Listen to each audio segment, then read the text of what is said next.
Jon Stewart has been going after you a lot recently, and let's watch him doing Glenn Beck. Here it is. Yeah. And as I look around at all the truly random things that I scribbled, I'm sorry, I promised myself that I would cry.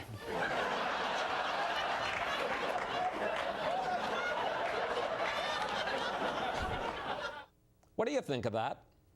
I think he's funny. I think, quite honestly, I think he should write me a check. I don't think there's anybody on radio or television that makes more jokes about themselves than me. I've tried to get Frank Caliendo, who does a great me, I mean really, really well. I've tried to get him on the show to do the chalkboard and mock me himself. Look, there's a lot of stuff to make fun of. Well, let me ask you about one of those things. What's with all the crying? Did you notice that I didn't during the speech? Yeah, there were a couple of times when you were getting close. Well, for me, okay, yes, I was getting verklempt, but I didn't cry. You know how hard I worked on that? Look, I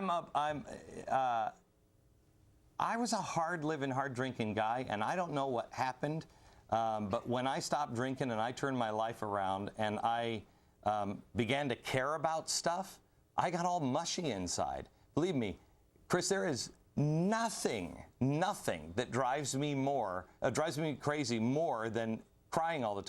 About, I don't know if it's one of your favorite subjects or not, Glenn Beck, because I'm trying to figure you out.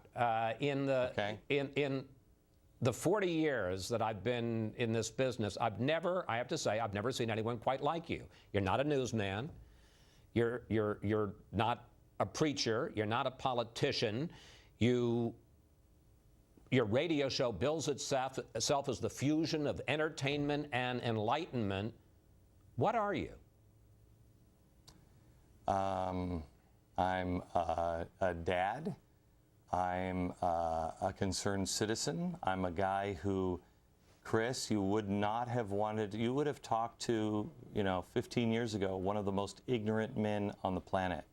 I'm a guy who took one class because it's all I could afford when I was 30 in college.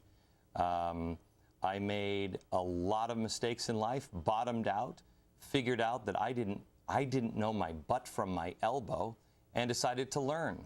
And I read everything I could. I read people who disagree with each other. I try to find the truth. And only because I bottomed out and realized I didn't believe in anything, really. I believed in stuff because other people told me it. I want to figure out what the real truth is, and inconsistencies bother me. And now I find myself in a situation, started with 9/11, and has just gotten stronger and stronger, and very strong during the Bush administration. Most media doesn't like to point out, in fact, they never do, that I was somebody who, in the last 3 years of George W. Bush, was telling people, run for your lives. And all I'm looking for is the truth. And I feel that each of us, back to your first question, each of us have the responsibility as American citizens to stand guard. If I'm wrong, I'm going to be the first to celebrate.